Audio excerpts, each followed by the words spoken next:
ನೋಡಿ ನಮ್ಮ ಟೆರೇಸ್ನಲ್ಲಿ rare fruits ಅಂದರೆ ಇದು ಅಮೃತಬಳ್ಳಿಯ ಹಣ್ಣುಗಳು. ಗಿಡ ತುಂಬ ಬಿಟ್ಟಿದೆ.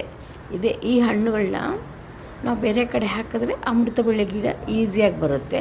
ನೋಡಿ ಕಾಯಿ ಹಣ್ಣು ಎಲ್ಲ ಎಷ್ಟೊಂದಿದೆ ನೋಡಿ, ತುಂಬ ಬಿಟ್ಟಿದೆ, ತುಂಬ ಚೆನ್ನಾಗಿದೆ ನೋಡಿ, ಎಷ್ಟು ಚೆನ್ನಾಗಿ ಬಿಟ್ಟಿದೆ ನೋಡಿ.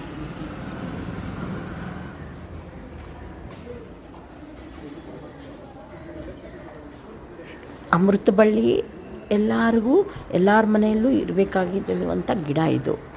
ಎಲ್ಲರೂ ಈಸಿಯಾಗಿ ಬೆಳೆಸ್ಕೋಬೋದು. ಅದರ ಕೊಂಬೆ ಅದು ಒಂದು ಕಡ್ಡಿಯಿಂದ ಆದರೂ ಬೆಳೆಸ್ಬೋದು, ಅಥವಾ ಹಣ್ಣಾಗಿರೋ ಈ ಹಣ್ಣುಗಳು ಅಮೃತಬಳ್ಳಿ ಹಣ್ಣುಗಳನ್ನು ಪಾಟಲ್ಲೋ ಅಥವಾ ಸಣ್ಣ ಜಾಗದಲ್ಲೋ ಒಂದು ಸಣ್ಣ ಪಾಟಲ್ಲಿ ಹಾಕಿದ್ರೂ ತುಂಬ ಚೆನ್ನಾಗಿ ಬೆಳೆಯುತ್ತೆ. ನಮ್ಮ ಮನೆಯಲ್ಲಿ ನೋಡಿ ಎಷ್ಟೊಂದು ಹಣ್ಣು ಬಿಟ್ಟಿದೆ. ನಾನು ಇದನ್ನೆಲ್ಲ ವೇಸ್ಟ್ ಮಾಡೋದಿಲ್ಲ. ಎಲ್ಲೆಲ್ಲಿ ಖಾಲಿ ಜಾಗಗಳು ಕಾಣಿಸುತ್ತಲ್ವ ಅಲ್ಲೆಲ್ಲ ತೊಗೊಂಡೋಗಿ ಹಾಕ್ತೀನಿ ನಾನು. ಅಲ್ಲೆಲ್ಲ ಸ್ವಲ್ಪ ಮಳೆ ಬಂದ ಮೇಲೆ ಚೆನ್ನಾಗಿ ಗಿಡಗಳಾಗುತ್ತೆ. ಬೇರೆಯವರು ಇದನ್ನು ಯೂಸ್ ಮಾಡ್ಬೋದು. ನಮ್ಮ ಮನೆಗೆ ಎದುರುಗಡೆ ಎಲ್ಲೆಲ್ಲಿ ಅಂದರೆ ಇದು ಖಾಲಿ ಜಾಗಗಳು ಕಾಣಿಸುತ್ತಲ್ಲ, ಆ ಖಾಲಿ ಜಾಗದಲ್ಲೆಲ್ಲ ನಾನು ಹಾಕ್ತೀನಿ ಇದನ್ನು ಎತ್ಕೊಂಡೋಗಿ.